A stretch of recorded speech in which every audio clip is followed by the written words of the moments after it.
In this video, we're going to continue to talk about Newton's laws, and we're going to start here at Newton's second law.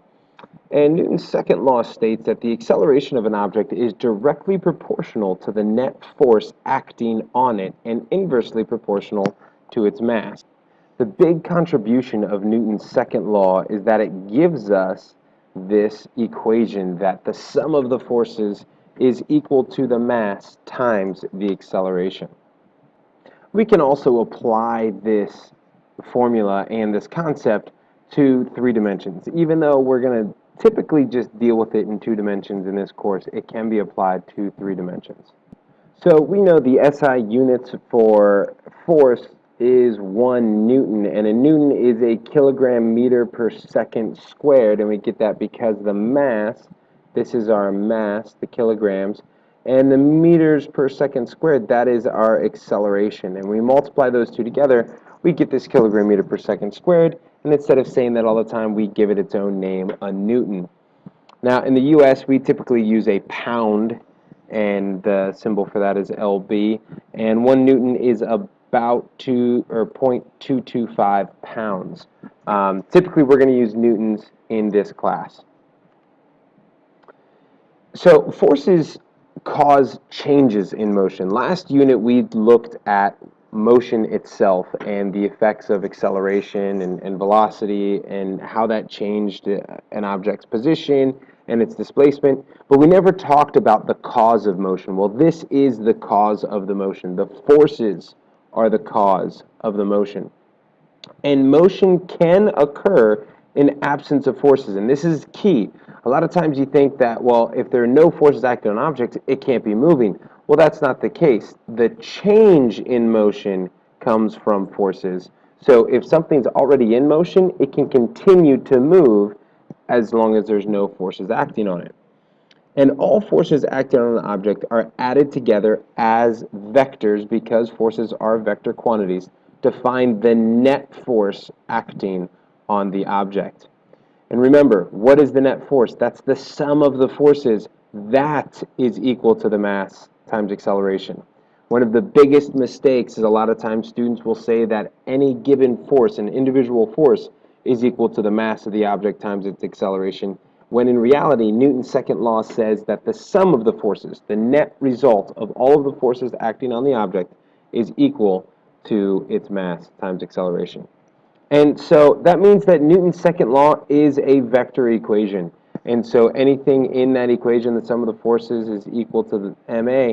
Well, a is a vector and f is a vector, so we have to treat those as vectors. Well, Newton was also famous for dealing with gravity and figuring out, the acceleration due to gravity on Earth and how gravity affected other planets and celestial bodies.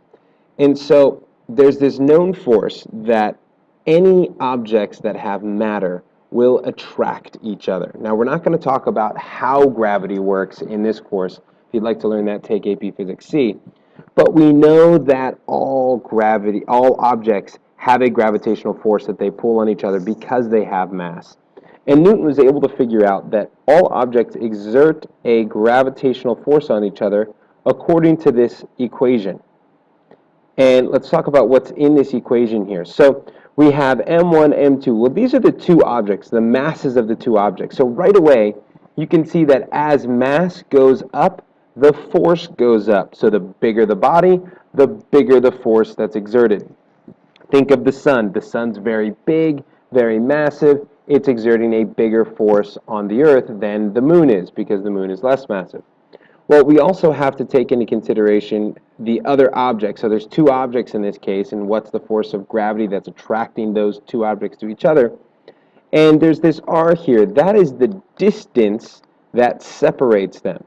And so this obeys the inverse square law, whereas as you get farther apart, the force decreases by the inverse square of that distance, meaning it's going to take that distance. If you double it, you're going to cut the force into a fourth. If you triple the distance, well, now the force is 1/9 of what it originally was. And then we have this big constant g.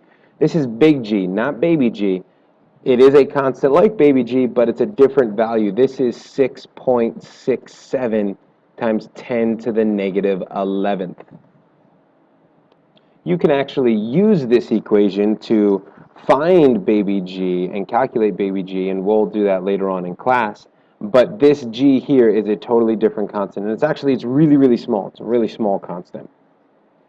So speaking of baby g, let's talk about weight. A lot of times weight is thrown into the conversation with mass and force, and there's a lot of misconceptions with weight. And part of the problem is the general public doesn't know the difference, and you'll see misrepresentations of both mass and weight all the time on packagings for food and drinks and all that. So we need to make sure we understand the concept clearly. So the weight is the magnitude of this gravitational force that we're talking about, acting on an object near the Earth's surface. Now, we call that the weight when we're on the Earth's surface here, but we could also use the term weight on the moon or on Jupiter or Saturn. And those weights, your weight here on Earth is going to be different than your weight on the moon because the weight is the measure of the gravitational pull. Whereas your mass is not going to change. Mass is a quantity of matter, and your matter does not change whether you're here on Earth or on the moon. Now, how do we calculate the weight? The weight is a simple formula. It is your mass times baby g, and this is a special case of Newton's second law, and so we can derive this using Newton's second law, or you can just remember that the weight is the mass times baby g, where baby g is the acceleration due to gravity. As mentioned earlier, weight is not an inherent property of an object. This is very dependent upon location. So weight depends upon the object's location. Is it on Earth? Is it on the sun? Is it on the moon? Is it in the Earth's atmosphere? All those things, those matter. The location of the object matters. So weight is not an inherent property of an object, where mass is. Remember, mass is the measure of matter. So it's the quantified amount of matter. Finishing up here with Newton's third law. Newton's third law is probably the most well-known law. However, it is probably the least understood law. A lot of people can quote, for any action there's an equal but opposite reaction. But what does that actually mean? And by the way, that is what Newton's third law says, and it's written here as if object 1 and object 2 interact, the forces exerted by object 1 on object 2 is equal in magnitude but opposite in direction to the forces exerted by object 2 on 1. So that's just another way of saying for every action there's an equal but opposite reaction. But what does that actually mean? Well, there's an interaction. Anytime something pushes on an object, anytime an object exerts a force on another object, that object that's receiving the force exerts the same magnitude force back on the previous object. The big idea here is that this is equivalent to saying that a single isolated force cannot exist. We can't just have one force floating around. For every force, there is a Newtonian pair to that force. So let's talk about some examples here. Looking at the universal law of attraction, we know two objects that have mass attract each other. And so object 2 here is going to attract object 1. And so object 2 is exerting a force on object 1 just because it has mass, and that's the universal law of gravity. And so that force we're going to call F21. That's the force by 2 on 1. And so that's the typical notation here. This is the force by 2 on 1. Whereas object 1 is going to exert another force on object 2 that is going to be the exact same magnitude but in the opposite direction. And so that's what Newton's third law tells us, that for every force, the fact that object 2 exerts a force on 1, there is an equal but opposite force somewhere. The key here, and this is the most important part, these action and reaction forces are on different objects. Newtonian pairs are never on the same object. And Newtonian pairs are the same thing as the action-reaction forces. Okay, so they're always on different objects. Let's look at some examples here of action-reaction pairs. So the normal force, which is the force that the table is exerting up on the computer here, and we say it's normal because it's at a right angle, normal meaning orthogonal or perpendicular.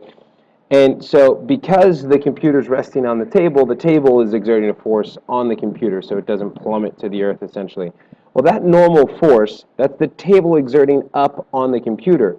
Well, the computer is also exerting a force down on the table, and that force is equal in magnitude but opposite in direction. Another example is that the computer is being pulled down to the earth by the earth's mass and the force of gravity, but the computer is also pulling up on the earth due to the same force of gravity, just in the opposite direction.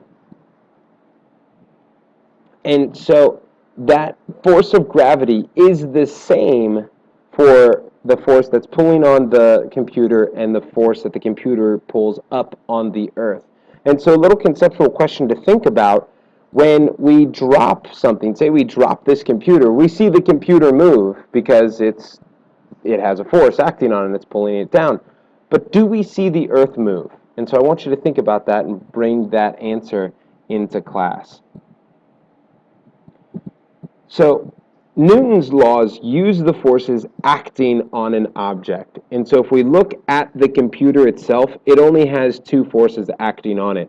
It has the normal force of the table acting up and the force of gravity pulling down. Notice instead of the four forces that we had in the last picture, now we only have two, the only two that are acting on the computer itself. And so this is a picture of the sum of the forces on the computer, because the computer is only experiencing two forces, one up, one down. So we will continue to talk about Newton's second and third law tomorrow in class. Thank you for watching.